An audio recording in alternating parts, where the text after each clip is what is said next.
Tiempo de curar. El papel de los debriefings de incidentes críticos para prevenir el TEPT. Para todas las cosas hay sazón, y todo lo que se quiere debajo del cielo tiene su tiempo. Tiempo de nacer y tiempo de morir. Tiempo de plantar y tiempo de arrancar lo plantado. Tiempo de matar y tiempo de curar. Eclesiastés 3:1-3. Dolor compartido igual a dolor dividido. Alegría compartida igual a alegría multiplicada. Bien, ocurrió aquí, en la ciudad de Elgin. Echaron a un hombre de un bar por molestar a una mujer y pelearse con un camarero por la cuenta. El hombre regresó a su casa, se afeitó la barba, se puso ropa militar, cogió 2 escopetas y 220 balas y volvió al bar. Primero, disparó a un coche en el aparcamiento, hiriendo a una mujer. Luego, entró en el bar y disparó al propietario, matándolo. Luego empezó a gritar frases de Natural Born Killers y disparó a 20 personas más, incluido el camarero, que murió. Al parecer, el agresor se centró al principio en las personas que llevaran camisas de color morado, que eran las que llevaban los empleados, pero luego comenzó a disparar de forma aleatoria. El resultado: 23 heridos, 18 de ellos por disparos, y 2 muertos. Una mujer perderá la parte inferior de un brazo. Le alcanzó un disparo de escopeta cuando lo elevó para defenderse. Su miembro colgaba de una tira de carne. Esa noche me llamaron para el debriefing de un acontecimiento crítico antes de que los agentes pudieran irse a casa. Nunca he visto a más agentes alterados tras un acontecimiento que no tuviera que ver con un tiroteo en el que un agente estuviera involucrado. En particular, un agente joven que fue el primero en llegar al escenario, y todavía pudo oír disparos en el interior. Comandante Dave Burrows. Correspondencia con el coronel Grossman. ¿Qué es este debriefing de un incidente crítico que Dave Burrows llevó a cabo tras este incidente horrendo? Se trata todavía de un campo nuevo y en evolución, y todavía queda mucho por aprender. En algunas áreas aún se considera controvertido, pero realmente es muy sencillo. Y en los ámbitos militar y policial, donde hay vidas en juego y las lecciones se aprenden con dificultad, este concepto ha sido ampliamente aceptado. En Deadly Force Encounters, Artwell y Christensen nos dicen: un debriefing es una discusión tras un acontecimiento que ayuda a los participantes a asumirlo y a aprender del mismo. Se espera que ayude a poner punto final, de forma que el acontecimiento deje de causar malestar emocional. Un debriefing informal puede ser simplemente una conversación que se genera de forma espontánea tras el acontecimiento, mientras que un debriefing formal da un paso más porque está organizado y facilita que la ayuda pueda llegar a todos. El Dr. Greg Belenky es coronel del Ejército de los Estados Unidos y psiquiatra, y trabaja en el Walter Reed Army Institute of Research. También es uno de los expertos más destacados del ejército y un verdadero pionero en el tratamiento del TPT y en los debriefings de un incidente crítico. He tenido el honor de ser copresidente con el Dr. Belenky en varias conferencias. El Dr. Belenky enseña que el debriefing de un acontecimiento crítico sirve para 2 funciones básicas. Primero, se necesita para reconstruir el acontecimiento de principio a fin, para aprender qué se hizo mal, qué se hizo bien y en qué puede contribuir a desarrollar lecciones operacionales. El ejército cree que la mayor parte de lo que se aprende en un ejercicio táctico viene después en lo que se denomina juicio tras la acción, en el que todos los participantes hablan de lo sucedido. Esta fase es tan importante que no hacerla significa haber desperdiciado el ejercicio. Si esto es verdad de un acontecimiento de adiestramiento, ¿no es mucho más importante aprender de lo que ha sucedido cuando se ha vertido sangre y se han perdido vidas. Segundo, el debriefing es un momento para juntar a todo el mundo.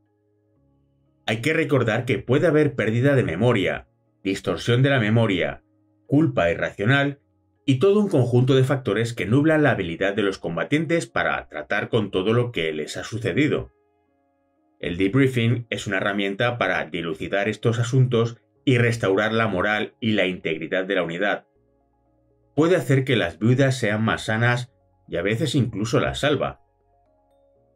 Otra manera de entender el objetivo del debriefing se encuentra en una vieja expresión de E. Smithson, alias Doc, un profesor y famoso escritor de ciencia ficción que en la década de 1930 presentó esto como una ecuación. Dolor compartido igual a dolor dividido. Alegría compartida igual a alegría multiplicada. El dolor compartido es dolor dividido y la alegría compartida es alegría multiplicada. Esa es la esencia de la condición humana. Históricamente, siempre nos juntamos tras un acontecimiento trágico para dividir el dolor de cada uno y multiplicar nuestra alegría. Lo hacemos en velatorios y funerales, y siempre lo hemos hecho tras las batallas para elevar, multiplicar y amplificar el valor, el sacrificio y la profesionalidad de los vivos y los muertos. Siempre ha habido tiempo para rememorar, un momento para contactar con aquello que era bueno y bello de un camarada caído. A lo largo de los siglos, en funerales, velatorios y alrededor de un fuego de campamento, los guerreros hablan de su camarada caído, las acciones nobles que habían presenciado personalmente, las lecciones sobre la vida que habían aprendido, y cómo sus vidas se habían visto influenciadas por esa vida que ahora se había marchado. También encontraban humor en lo que había pasado. A veces, un humor extraño, retorcido y oscuro. Otras, simple e infantil. Pero siempre encontraban la paz y la curación del humor en lo que hacían. Y esta era una parte importante de multiplicar la alegría. Al mismo tiempo, también compartían y dividían el sufrimiento, la pena y el dolor, desmenuzándolos en trozos manejables, llorando la pérdida con intensidad, pero de forma breve, para poder sobrellevarla y continuar con sus vidas. Hemos realizado estos debriefings cada noche alrededor del fuego del campamento a lo largo de la historia. Y eso porque, hasta el siglo XX, por lo general los guerreros descansaban por la noche. Tras Agincourt, Waterloo, la carga de Pickett en Gettysburg, la batalla de Bunker Hill y la batalla de las Lomas de San Juan, vencedores y vencidos se sentaron alrededor del fuego de sus campamentos esa noche e hicieron un debriefing. Tras 10.000 batallas a lo largo de miles de años, los guerreros siempre se reunían para juntar las piezas y comprender lo que había sucedido. El combate es un entorno corrosivo y tóxico, pero alguien tiene que hacerlo. Al igual que, por supuesto, alguien tiene que ir a los edificios en llamas, a los basureros de residuos tóxicos y a los hospitales llenos de enfermedades infecciosas. Alguien también tiene que entrar en combate y enfrentarse a aquellos que nos harían daño. George Orwell dijo: «Dormimos a salvo en nuestras camas esta noche porque hay hombres rudos vigilando en la noche y están preparados para violentar a aquellos que nos harían daño». Alguien tiene que hacerlo. Así que, a lo largo de los siglos y miles de años, lenta y dolorosamente, hemos encontrado una manera para vivir con nosotros mismos tras el combate, y luego regresar al corazón de las tinieblas una y otra vez. En mi libro de ficción, The Two Space War, aparece un joven soldado raso que ha tenido todas las malas experiencias en combate del recluta novato. Al final del libro, le dice a su capitán: «Lo que me molesta son las mentiras. Todo es mentira. La poesía, la gloria, el honor, todo mentira. He visto la guerra y no es así». Y el capitán le contesta: «No, amigo mío, no es mentira. Se trata de hombres que intentan hacer lo mejor de un trabajo sucio y desagradable que se tiene que hacer. Hay momentos en que aparece el mal, cuando se cierne la oscuridad, y los hombres buenos tienen que luchar. Cuando hacemos de la necesidad virtud, entonces hacemos de la necesidad virtud. El dolor compartido es dolor dividido. La alegría compartida es alegría multiplicada. Cada noche alrededor del fuego del campamento o con nuestros compañeros compartiendo la cena, hablamos de la batalla. Cada vez que dividimos el dolor y multiplicamos nuestra alegría. Hasta que, al final, convertimos el combate en algo con lo que podemos vivir, algo que podemos continuar librando. Sería mentir si olvidáramos por completo el dolor, el sufrimiento y la pérdida. Pero no es mentira reconocer que se puede encontrar algo bueno en la batalla. Y no es una mentira centrarse en lo bueno para magnificar la alegría y dividir el dolor de forma que podamos vivir con ello. Hay gloria si se la damos a ellos.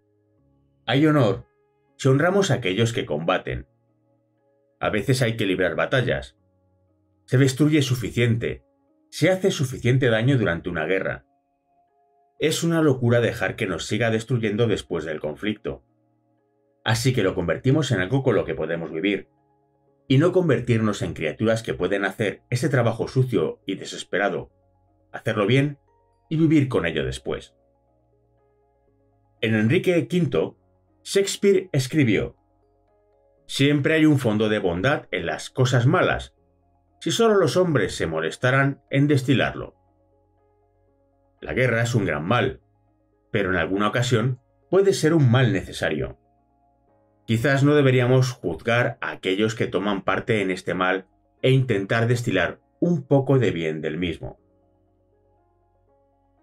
Los guerreros lloran en los funerales.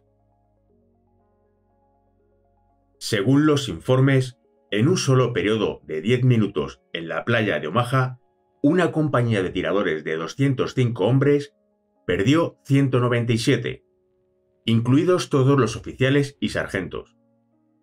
Estas no fueron muertes sin sentido que se habrían podido evitar. El precio fue muy alto, pero la razón por la que murieron era sagrada. Lo recordamos, sus compañeros de armas lo recuerdan, y aquellos que pudieron, regresaron. William J. Bennett, Conferencia en la Academia Naval de Estados Unidos. A lo largo de incontables milenios, los hombres han desarrollado dos reglas de comportamiento tras el combate. Estas reglas no son estupideces sin sentido de machos. Se trata de herramientas valiosas que han ido evolucionando a un alto coste. La primera regla es que está bien llorar en el funeral de un camarada querido o un miembro de la familia. Estamos de duelo brevemente y de forma intensa, y luego seguimos con la vida. Lord Wavell, el comandante de las fuerzas británicas durante la Segunda Guerra Mundial, escribió en su libro Other Men's Flowers: «El duelo interminable, los bordes de un negro oscuro, la larga viudedad y el llanto desconsolado ya no están de moda, como debieran estar para una generación que se permitió librar una guerra». Y Sir Henry Taylor lo expresa así: «Al que le falta tiempo para el duelo, le falta tiempo para sanar, y la eternidad lo lamenta, pues es mala cura para las peores aflicciones de la vida no tener tiempo para sentirlas». Tras la batalla, debemos encontrar tiempo para el duelo. No hay que avergonzarse, lo necesitamos. Nuestra supervivencia a largo plazo lo requiere, y los muertos se han ganado nuestras lágrimas. Tienes derecho a hacer el duelo que quieras. La fuerza e incluso la negación son formas de duelo, pero deberías saber que la mayoría de las sociedades guerreras a lo largo del tiempo encuentran apropiado y sano llorar por los camaradas caídos. Con independencia de lo que hagas, no los excluyas, no los dejes atrás. Creo que estarás de acuerdo en que merecen el duelo. Si eres capaz, reserva para ellos un lugar en tu interior y resérvales una mirada retrospectiva cuando te vas a ir a lugares a los que ellos ya no podrán ir. No te avergüences de decir que los querías, aunque eso no fuera siempre así. Toma lo que te han enseñado con su muerte y guárdalo con lo tuyo. Y en ese momento en que los hombres deciden y se sienten seguros para llamar a la guerra una locura, tómate un momento para abrazar a esos héroes gentiles que dejaste atrás. Mayor Michael O'Donnell, muerto en combate el 24 de marzo 1970. Dak To, Vietnam.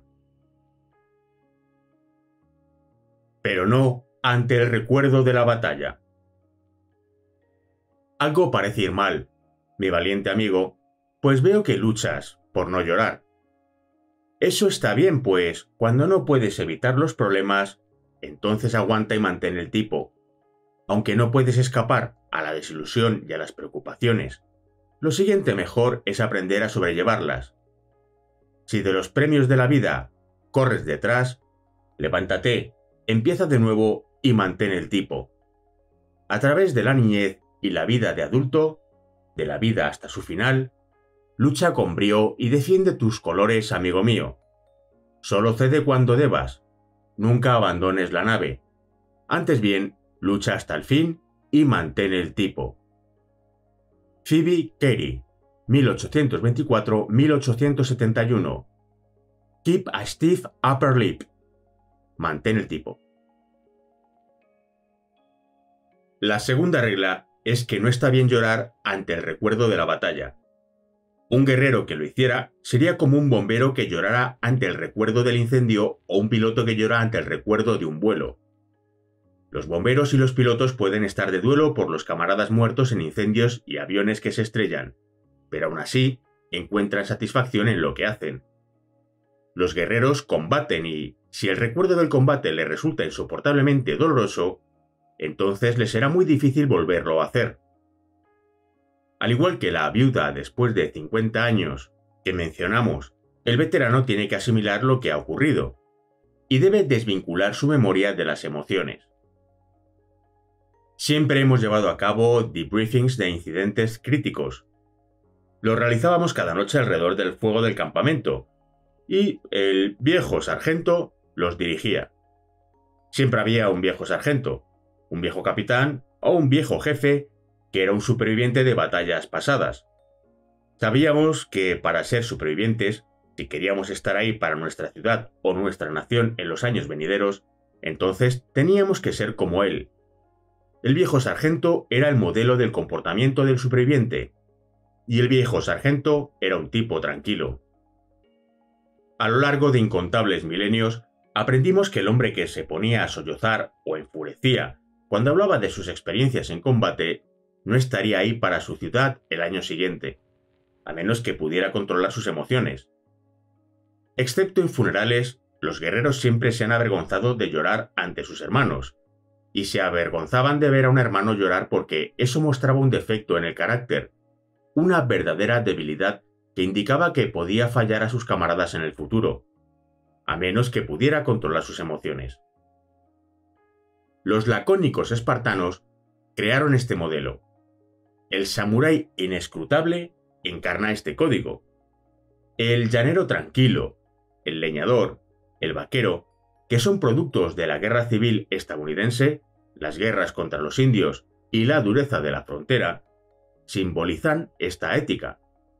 Y la sangre fría que marcó el punto álgido del Imperio francés o la ética de la imperturbabilidad británica, la flema que sostuvo al Imperio británico, fueron algo más que una afectación.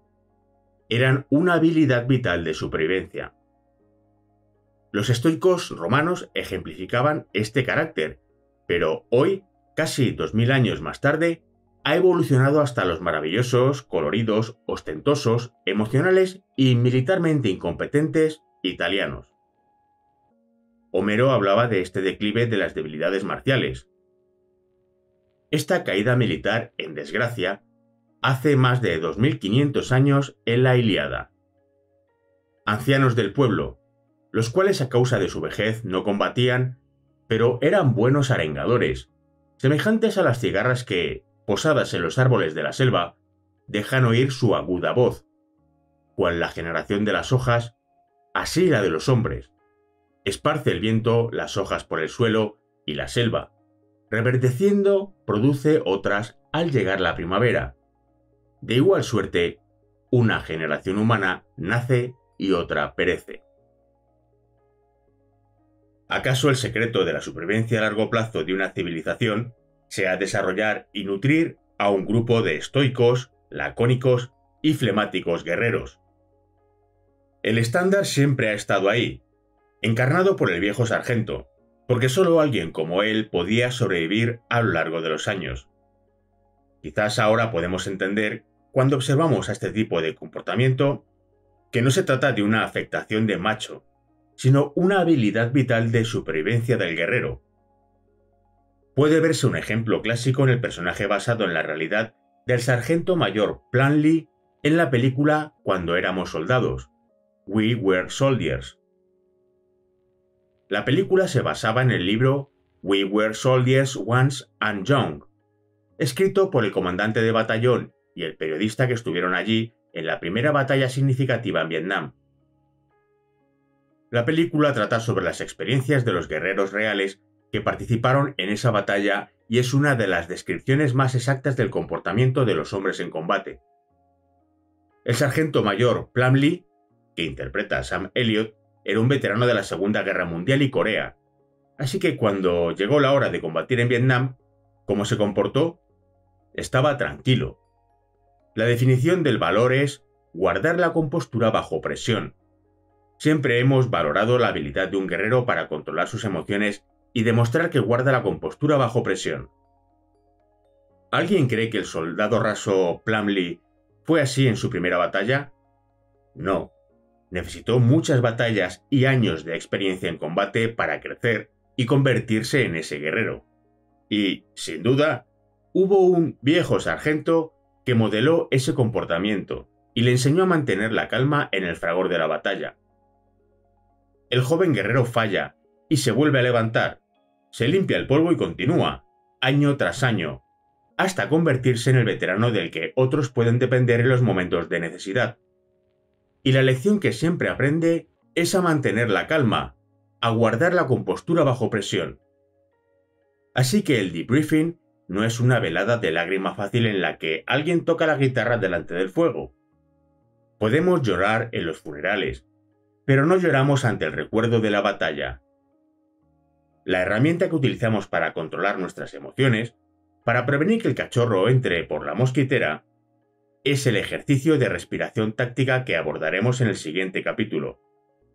Por ahora, basta con entender que el objetivo consiste en controlar las emociones y mantener la calma antes, durante y después del combate. Eso no significa que el guerrero no conozca la alegría.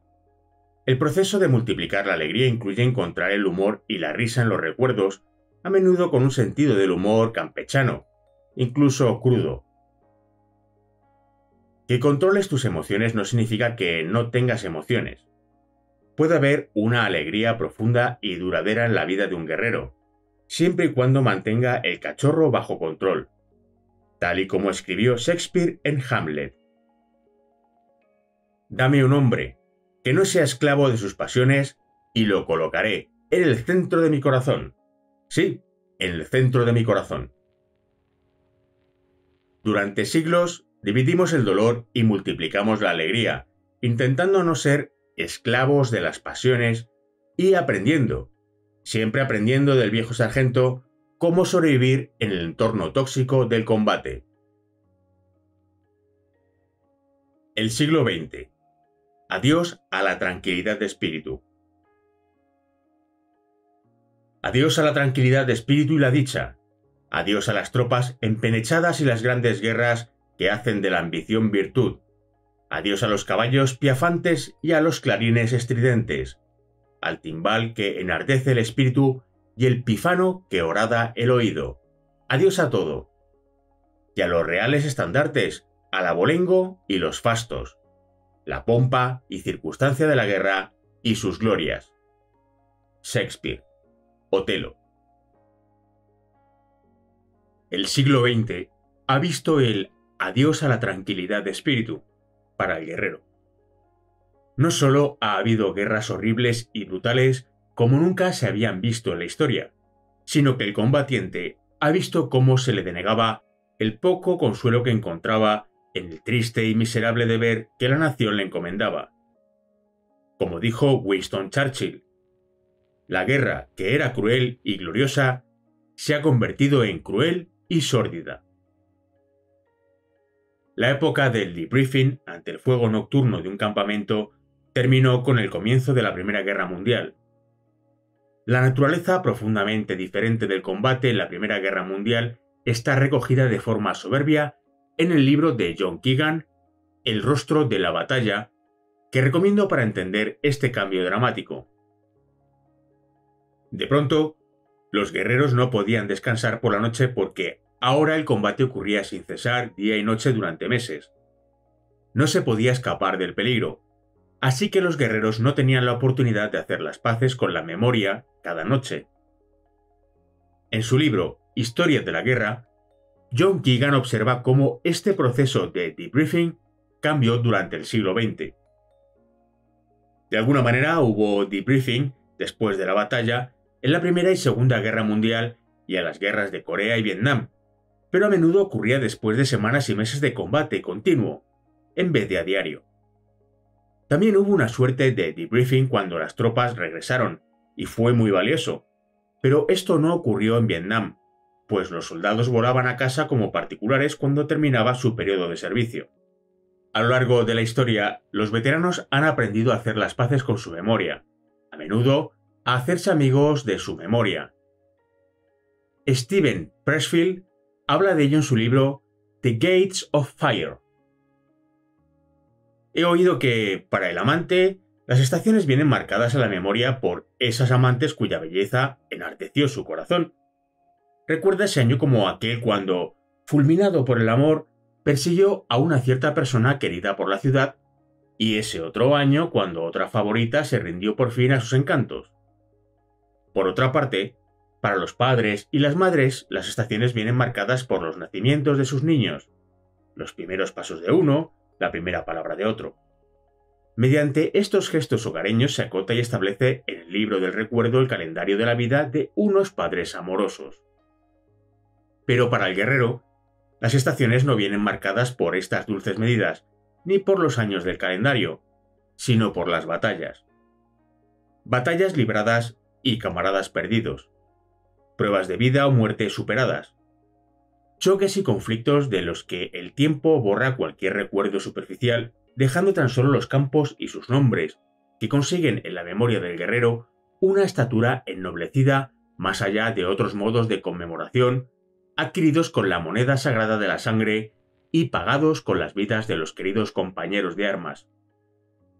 Al igual que el sacerdote con su estilete y su tableta de cera, el soldado de infantería también tiene su historia escrita a mano, pero su historia está grabada en su persona con un estilete de acero. Su alfabeto está grabado con una lanza y una espada, de forma indeleble en su carne. Los veteranos de la Guerra Civil estadounidense no fueron distintos de los que pasaron antes. Ellos también ennoblecieron la memoria de sus batallas. Regresaron a sus casas y contaron historias de la guerra. Con sus nietos en el regazo, contaban orgullosos que habían disparado a Johnny Reb o que habían matado a los malditos yanquis. Y escribieron sus memorias a miles hasta el más íntimo detalle. El regreso de los veteranos de la Primera Guerra Mundial fue distinto. Estos veteranos no hablaron de sus experiencias. No habían hecho las paces con la memoria tras la batalla. Más tarde, se convirtió en algo demasiado doloroso, así que intentaron no pensar en ello. Intentaron enterrar los recuerdos, pero a veces los enterraban vivos. Muchos veteranos de la Segunda Guerra Mundial y las guerras de Corea y Vietnam hicieron lo mismo. A lo largo del siglo XX, todavía se observaba la vieja regla de que los guerreros no lloran, personificada por John Wayne, Clint Eastwood y toda una multitud de modelos lacónicos y estoicos. Pero esta nueva generación de guerreros no siempre entendía que está bien llorar en funerales e intentaba vivir según la regla de no llorar sin llegar a hacer las paces con la memoria. A veces funcionaba, pero en otras ocasiones se infectaba, se inflamaba y les roía por dentro. Antes y después de la guerra fue granjero. Nunca se casó, nunca hablaba del ejército y, sin embargo, llevaba su uniforme caqui cuando se montaba en su tractor. Tenía su dormitorio tan espartano como un barracón. Solo comía verduras y bebía agua del pozo. El día antes de morir con 83 años, por culpa de esa amiga del hombre, la neumonía, su mente tuvo un flashback de las Filipinas. Gritó ¡al suelo! ¡Al suelo! Y lanzó sus calzoncillos manchados contra la amenazante pared enemiga. Golpeó, arañó, gritó y escupió tanto que las enfermeras tuvieron que atarle las manos y sedarlo. 2 meses antes de morir, contó una historia, la única historia de la guerra de la que habló. Él y un japonés, a no más de 20 metros de distancia, encarados con las armas apuntándose pero sin disparar. Enfrente, un fusil Arisaka. Él sostenía un M1 Garand. Estuvieron de esa guisa, uno frente al otro, casi 30 minutos. Y luego se fueron, como amantes por primera vez. Collie H. Owens. Uncle Joe. Los pilotos de caza como modelo. Guerreros, encendidos en cólera, lucharon en las nubes, en filas y escuadrones, y formados, como dispone el arte de la guerra. Shakespeare, Julio César. Durante el siglo XX, tan solo los pilotos de caza tuvieron la oportunidad para hacerlo bien. En las espeluznantes y violentas guerras de ese siglo, los efectivos de tierra a menudo se encontraban en operaciones de combate de 24 horas, con la imposibilidad de llevar a cabo un debriefing cada noche. Pero los pilotos sí que hacían un debriefing tras cada batalla. Tanto en los formales como en los informales, multiplicaban la alegría y dividían el dolor, así que su actitud hacia el hecho de matar en combate era más sana. Cuando un piloto de caza derribaba al enemigo, sus compañeros brindaban con él, y el jefe de escuadrón pintaba orgulloso una pequeña bandera enemiga en su avión. Cuando derribaba a 5, lo llamaban As, y era honrado y respetado. Cuando alcanzaba el récord de derribos, se le otorgaba el máximo honor y era mostrado como ejemplo para todos. Esta idolatría y adoración por el piloto de caza se mantuvo a lo largo del siglo XX, pero para el soldado de infantería que mata al enemigo, la situación fue muy diferente. Los francotiradores, o soldados con mucho éxito que reciben condecoraciones importantes, a veces ven cómo se incluye el número de enemigos que matan en la distinción militar. Pero el fusilero que solo mató a unos pocos soldados enemigos, a menudo se avergüenza de contarlo. ¿Por qué tendría que haber una diferencia tan notable en la manera en que un piloto y un soldado de infantería se sienten respecto a los que han matado? Quizás sea porque, a veces, el piloto enemigo consigue tirarse en paracaídas de forma que el piloto de caza puede derrotar a su enemigo sin tener que matarlo. Sin embargo, el fusilero también hiere o captura a muchos soldados enemigos, derrotándolos sin tener que matarlos. Quizás la diferencia estriba en que el piloto mata a distancia y solo dispara a una máquina, lo que le permite negar en parte la realidad del hecho de matar. Trato con más detalle la diferencia que crea la distancia en matar y por eso no entraré en más detalle aquí, salvo para señalar que, si bien es un factor importante, no creo que sea el decisivo en este caso. Creo que la diferencia significativa entre el piloto de caza y el maldito pobre soldado de infantería es la forma en que se siente por lo que ha hecho. El piloto de caza siempre ha procesado formalmente lo que hizo con unos líderes que lo aprobaban y le apoyaban tras cada día de trabajo, y luego de nuevo por la noche compartiendo una cerveza con camaradas que lo felicitaban. Por lo general, el soldado de infantería no tenía la oportunidad de hacer nada de esto, y nunca hizo las paces con su memoria. A menos que fuera distinguido con la medalla al honor, en cuyo caso era loado y adorado, nunca tuvo la oportunidad de multiplicar su alegría, y demasiado a menudo se vio privado de dividir su dolor. Al contrario, multiplicaba el dolor y dividía la alegría. En vez de un tigre magnífico que camina orgulloso con la presa en la boca, muchos soldados de infantería y agentes de policía han sido convertidos en perros intimidados y avergonzados que se escabullen y se lamen las heridas. A menudo se avergüenzan de lo que hicieron, y demasiado a menudo nuestra sociedad actúa como si se avergonzara de ellos. El piloto de caza que se pinta 21 banderas enemigas en su avión es un orgulloso héroe, pero al soldado de infantería que hace 21 muescas en su fusil se le considera un ser aberrante y trastornado. ¿Por qué? Porque el piloto de caza y sus camaradas están orgullosos de su acción heroica. Le cuentan a todo el mundo lo que hizo, y todos sus amigos afirman al unísono que hay honor y gloria en su gesta. Sus líderes reproducen y magnifican estas actitudes y, quizás lo más importante, encauzarán con vehemencia, con la razón de su lado y con alegría, este espíritu guerrero con un rápido puñetazo en la nariz a aquel que sea lo suficientemente insensato para ponerlo en duda. Debería ser peligroso atacar a un guerrero, pero cuando convertimos a los que nos protegen en cachorritos intimidados, a veces ni siquiera tienen el ánimo para defenderse de las patadas de un público ingrato. Y, al cabo, a lo mejor ni siquiera son capaces de protegernos, tanto a nosotros como a nuestros seres queridos, en el momento de la verdad. Puede que nos inquiete pensar que tenemos que felicitar, alabar y recompensar a un hombre que mata a otro en un combate en buena lid. Pero la alternativa sería disponer de soldados de usar y tirar y agentes de policía desechables que solo disparan una vez. La alternativa a honrarlos es destruirlos por haber hecho exactamente lo que les dijimos que hicieran. Los contratamos, los equipamos, los capacitamos y los empoderamos para matar, y cuando lo hacen, nos avergonzamos de ellos. Es una situación vergonzosa e inexcusable, y el primer paso para corregirla consiste en que el guerrero y sus camaradas, al igual que los pilotos de caza, se honren unos a otros.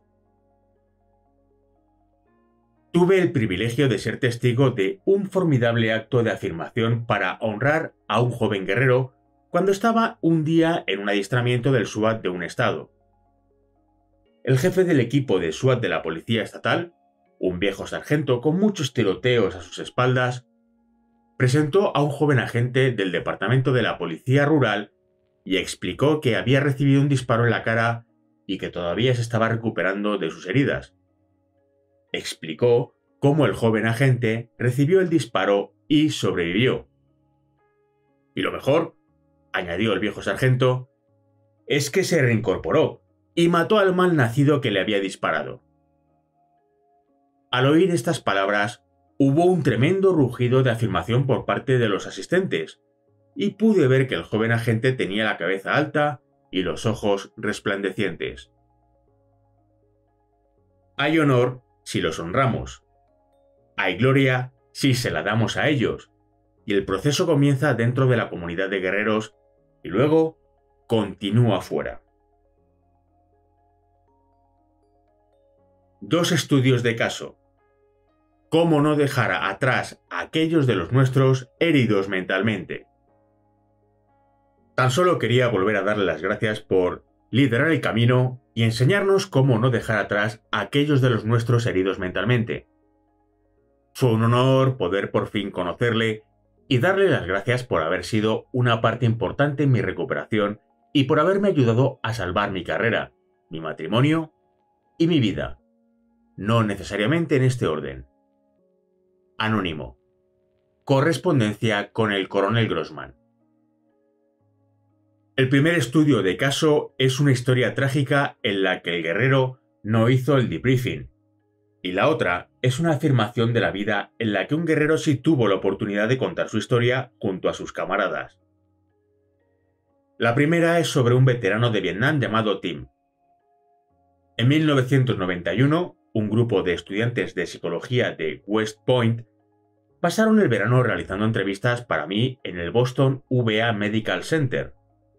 Utilicé los resultados de este trabajo en Matar. Tim y otro veterano de Vietnam vinieron a la Academia Militar de West Point para que yo les entrevistara en frente de mis cadetes para que vieran el modelo de procedimiento que quería que empleasen en sus entrevistas. Nos sentamos en nuestro salón, Tim, su mujer, yo y mi mujer, y una docena de cadetes de West Point, y Tim contó su historia. Tim dijo que nunca se la había contado a nadie. Esta es una afirmación que siempre debería ponernos en guardia porque normalmente significa que la persona no ha hecho las paces con la memoria y la experiencia ha estado carcomiéndole durante años. Tim sirvió en una unidad de infantería en Vietnam. En una ocasión, habían estado con fuegos artificiales todo el día, y esa misma noche le tocó una guardia extra, lo que le impidió dormir. Al día siguiente, estaba de nuevo como el día anterior, y por la noche la compañía adoptó una posición defensiva en la cima de una colina. Había dos caminos para llegar cubiertos y escondidos, dos zonas arboladas que llegaban cerca de la cima de la colina. A pesar de que estaba exhausto, a Tim le ordenaron que partiera con otros 3 soldados al amanecer para establecer un puesto de observación como parte de un plan de seguridad. Se les ordenó que establecieran el puesto de observación en una de las dos zonas arboladas, mientras que otro grupo de 4 soldados establecería otro puesto en la otra zona arbolada que se encontraba en el otro lado de la colina. Así que, cuando comenzó a clarear, se escabulleron de sus posiciones, cavaron en unas madrigueras poco profundas y se instalaron. Tim dice que estaba tan cansado que se dirigió a otro soldado que formaba parte de la posición y le dijo: «Estuve de servicio anoche y no pude dormir». Luego se quitó el reloj porque tenía una esfera luminosa y se la entregó diciéndole: «Déjame dormir 30 minutos, me despiertas y te relevaré». El soldado estuvo de acuerdo y Tim se quedó dormido. Tim dice que no sabe cuánto tiempo estuvo durmiendo hasta que sintió una mano que le cubría la boca y alguien le sacudía la espalda. Entonces se despertó. Busqué mi arma a tientas y, bajo la luz de la luna que se filtraba por la bóveda de ramas, veo a este tipo apuntando colina abajo.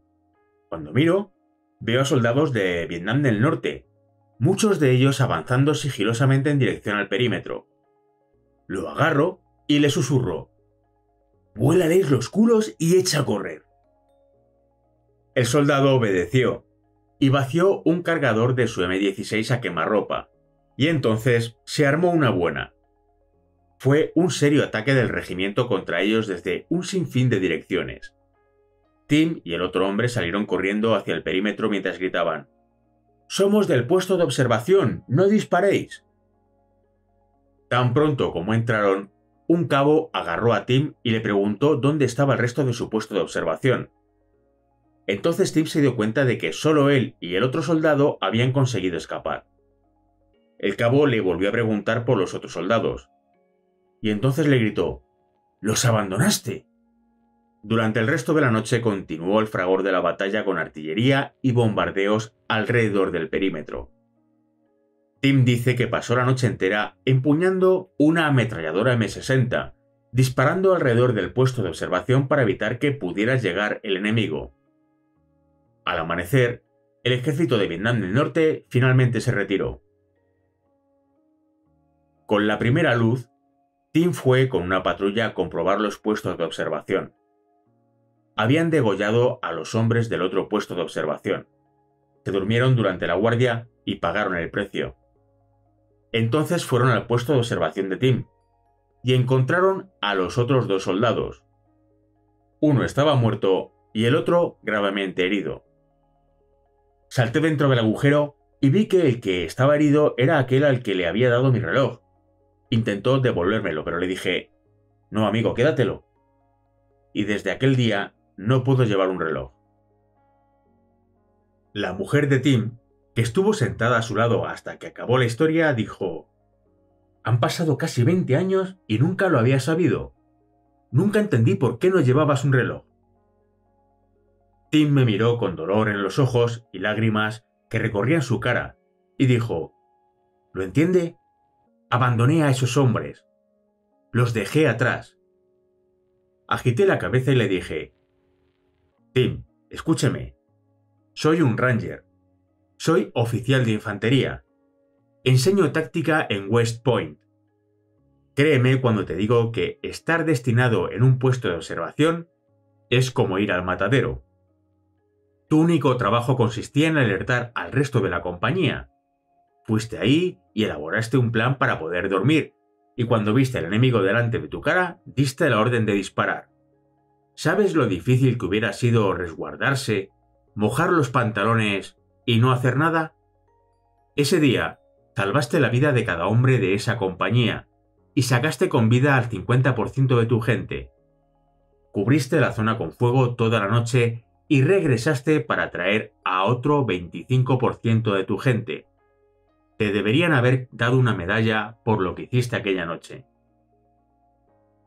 Me miró durante un instante y dijo: «Nunca se me ocurrió verlo de esa manera». Durante 20 años, esto había sido un quiste en el cerebro de Tim, un quiste lleno de culpabilidad y desprecio por sí mismo, y se había inflamado y podrido con los años.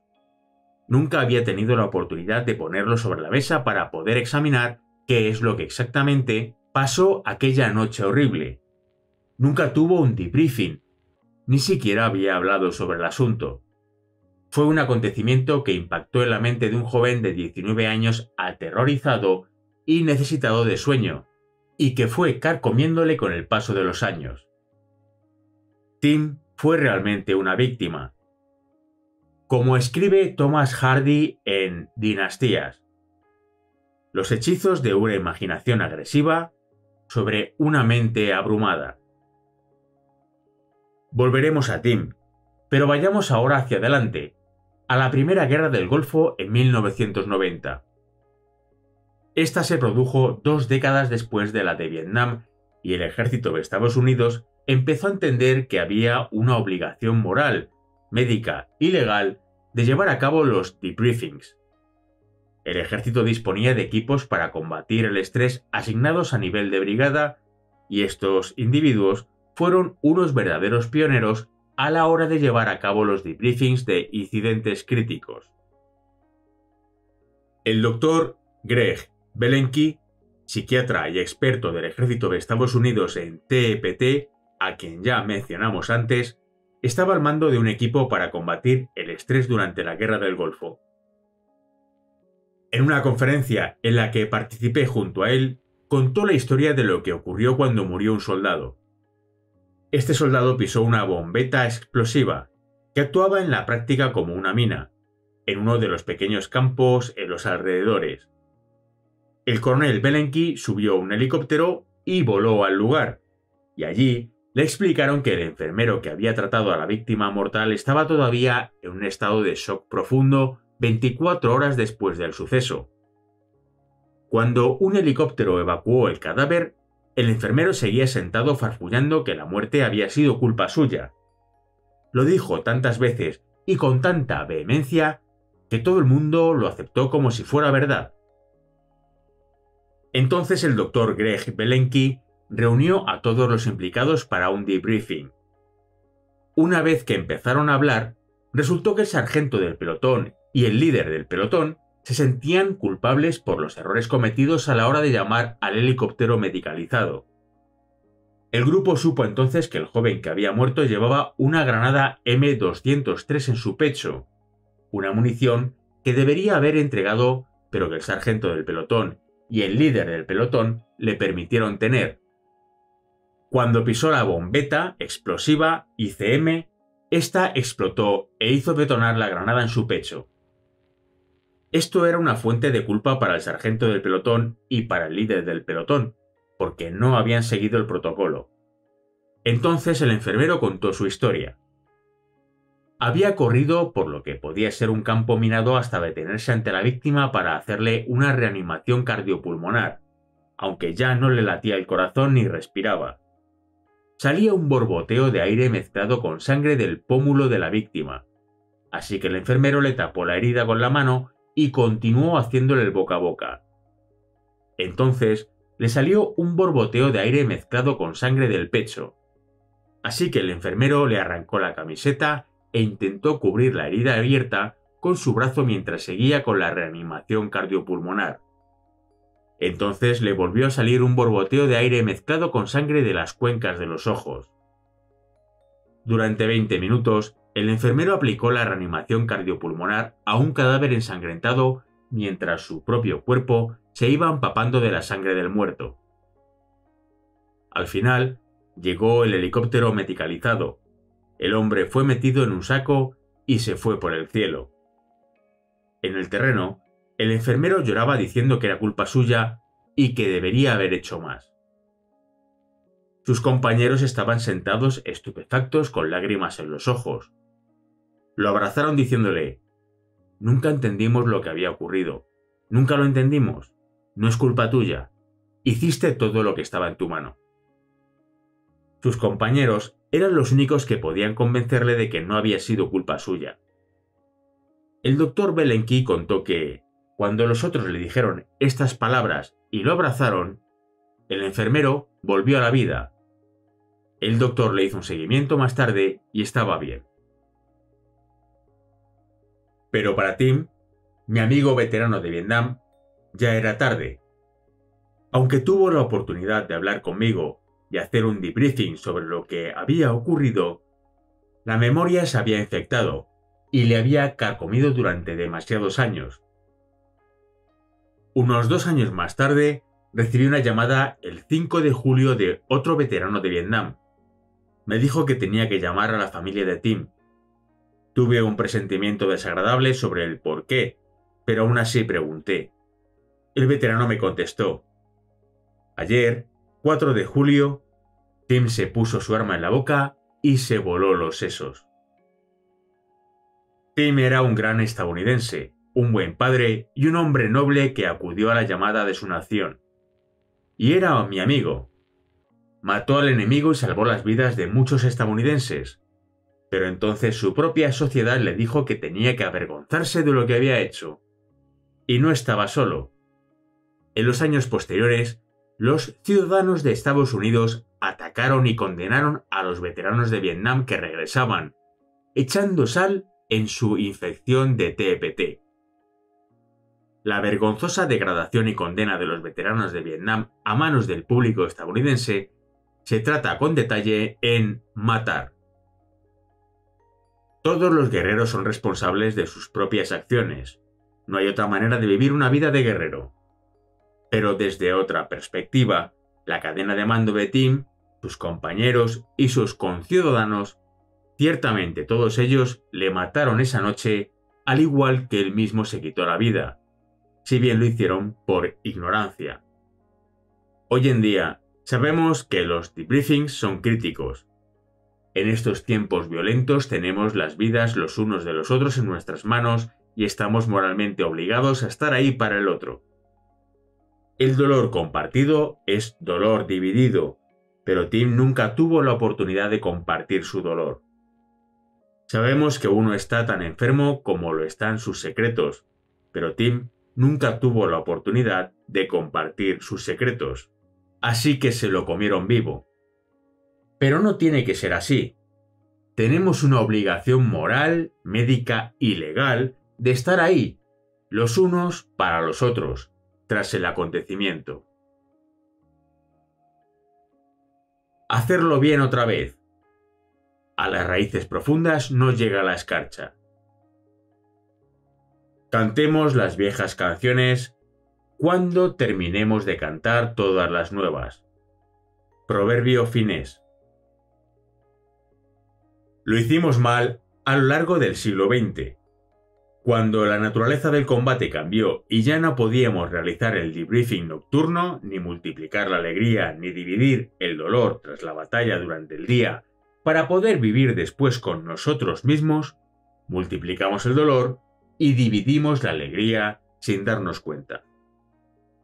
Miremos atrás, hacia nuestro pasado, con sabiduría y comprensión para encontrar el legado del guerrero, las raíces profundas que sustentaron a nuestros antepasados a lo largo de los siglos.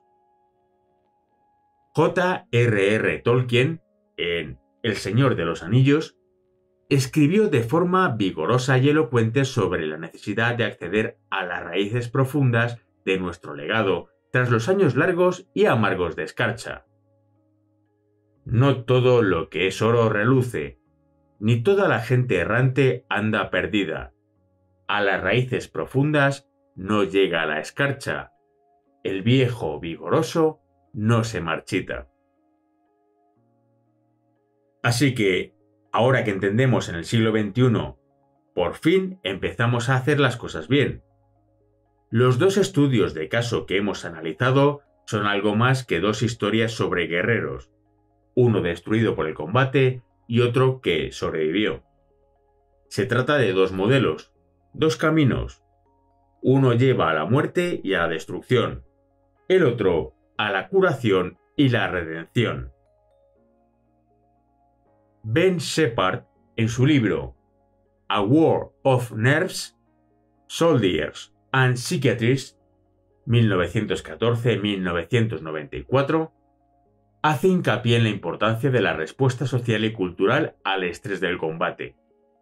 En particular, recalca la ayuda inmediata y local que brindan aquellos que entienden el concepto de pertenencia al grupo en el ámbito militar, apuntalado por líderes y camaradas que brindan el debido apoyo. También destaca la importancia y el valor del sexo, los recuerdos de las relaciones sexuales, de cantar y contar chistes.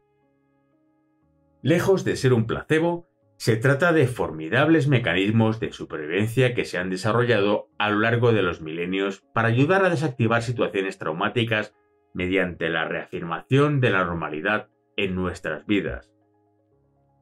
Los debriefings de incidentes críticos han terminado bajo el escrutinio académico e incluso han recibido una pizca de ataques y condena por parte de psicólogos y psiquiatras. Aquellos que han estado en un incidente estresante pueden obtener ayuda si se juntan con un grupo para diferenciar las distorsiones de la memoria, colmar las lagunas en los recuerdos, enfrentar el sentimiento de culpa irracional, reconocer los logros propios, aprender las lecciones, multiplicar la alegría y dividir el dolor del acontecimiento traumático. Los guerreros lo han hecho a lo largo de los siglos. Es muy parecido a lo que sucede en los velatorios y los funerales. Decir que un debriefing es perjudicial es como decir que los velatorios y los funerales son perjudiciales. Los que pertenecen a la comunidad que se ocupa de la gestión del estrés motivado por incidentes críticos sienten a veces que estos ataques son, en realidad, una lucha por el territorio, librada por terapeutas y consejeros que creen que la fuente de sus ingresos y prestigio está siendo amenazada. Sin duda, el empoderamiento de los individuos y los grupos que les permite llevar a cabo debriefings ha supuesto importunar en un territorio que antes era propiedad exclusiva de psiquiatras y psicólogos, y algunos de ellos pueden sentirse amenazados o ofendidos a causa de ello. Sin embargo, resulta muy apropiado reexaminar constantemente el procedimiento que se emplea para cerciorarse de que se está haciendo el mejor trabajo posible. Si vamos a llevar a cabo estos debriefings y a brindar este apoyo cultural y social, y debemos hacerlo, entonces tenemos la obligación de hacerlo bien. Esto significa investigar y estudiar constantemente para desarrollar la mejor metodología. Estudios recientes sobre la efectividad de los debriefings de incidentes críticos en unidades militares que regresan de misiones de mantenimiento de la paz han puesto de manifiesto que el debriefing puede ser perjudicial, al igual que también lo puede ser cualquier procedimiento médico si se hace de forma incorrecta. La investigación y el sentido común indica que hay varias cosas que debemos tener en consideración. No debemos forzar a las personas para que participen. La experiencia demuestra que participarán voluntariamente si les explicamos por qué es importante. Hay dos informaciones clave que deben ser comunicadas. 1. El estrés es un inhabilitador clave que puede destruir al guerrero. Y 2. Si bien puede que algunos no necesiten el debriefing, Se trata de una herramienta que puede salvar las vidas de sus camaradas en los años venideros. Es importante que no se requiera a los soldados a que realicen el debriefing tras su regreso a casa. La salida del soldado de la zona de guerra puede ser demorada. Siempre hay razones legítimas para los retrasos en los transportes, de forma que se pueda realizar el debriefing en la zona tan pronto tras la batalla como sea posible. Resulta extremadamente desmoralizador para un soldado que le fuercen a detenerse para hacer un debriefing cuando su mujer y sus hijos le están esperando. Si es posible, las personas ajenas no deberían dirigir el debriefing. Debería ser alguien a quien conocen, en quien confían y a quien respetan. Alguien con el mismo bagaje y los mismos valores de guerrero. Y alguien que ha estado con ellos en el pasado. El debriefing no debería ser un acontecimiento singular. Debería formar parte de un continuo de apoyo psicológico que incluyera, para aquellos que lo necesitarán, una derivación a una terapia, educación y seguimiento. Hay que recordar la prohibición de las posturas de machito. El guerrero emplea todos los recursos a mano para ganar la batalla y, en este sentido, resulta lógico utilizar la asistencia médica y psicológica de última generación, si uno piensa que la puede necesitar. Hay que intentar evitar la fiesta de autocompasión.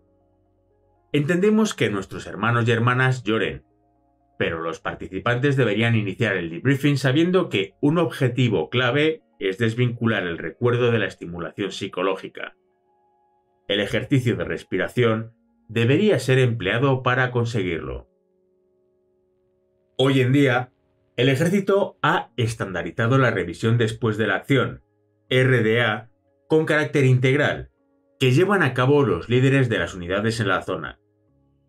También se han incorporado estas normas en el ámbito policial mediante la realización de debriefings en grupo tan pronto como sea posible en horario de servicio, mediante la participación de superiores respetados y adiestrados y equipos del propio departamento especializados en la agresión del estrés motivado por incidentes críticos.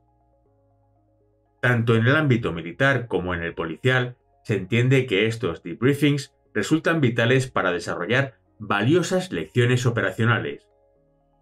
Me complace señalar que los guerreros de hoy en día son cada vez más conscientes de que existe una obligación moral de participar, pues el debriefing es también una herramienta que puede salvar las vidas de sus camaradas en los años venideros. Hay que recordar las entrevistas del Dr. Dave Klinger a más de 100 miembros de equipos de SWAT que habían disparado y alcanzado al sospechoso en un tiroteo. Los agentes de policía de esta investigación afirmaron que sus amigos y sus superiores fueron los que más les ayudaron. Esto es lo que el debriefing puede ofrecer a los agentes de policía, a los soldados y a otros guerreros con profesiones peligrosas y estresantes. Una oportunidad para juntar todas las piezas, averiguar qué es lo que realmente pasó, hacer las paces con la memoria y proveer un entorno estructurado para que los superiores y camaradas puedan brindar su apoyo cuando resulta más necesario. Tiempo de curar. El universo es cambio. Nuestra vida la hacen nuestros pensamientos. Marco Aurelio. Meditaciones. La Biblia dice que hay un tiempo de matar y tiempo de curar. Que haya entonces un tiempo de curar. Busquemos activamente y elijamos el camino de la curación a partir de ahora. Con independencia de que aprobemos el combate, ningún observador razonable desearía más dolor y sufrimiento a los guerreros que acudieron a la llamada de sus naciones como agentes de policía en nuestras calles y soldados en tierras lejanas. Por un camino hemos transitado, que fue regado con lágrimas. Una senda hemos hollado, a través de la sangre de los masacrados. Desde el sombrío pasado hasta ahora Por fin hemos llegado. James Weldon Johnson. Lift every voice and sing. A lo largo del siglo XX, el precio pagado fue espeluznante. Enviamos a jóvenes a que vadearan ríos de lágrimas y sangre, para que luego fueran destruidos mucho después de que hubieran finalizado la batalla. Si tiene que haber guerra, si tiene que haber hombres rudos vigilando en la noche, hagámoslo de una manera que no destruya a los individuos que fueron entrenados, equipados, habilitados y empoderados para matar. Ahora, salgamos del pasado sombrío para llegar por fin al tiempo de curar.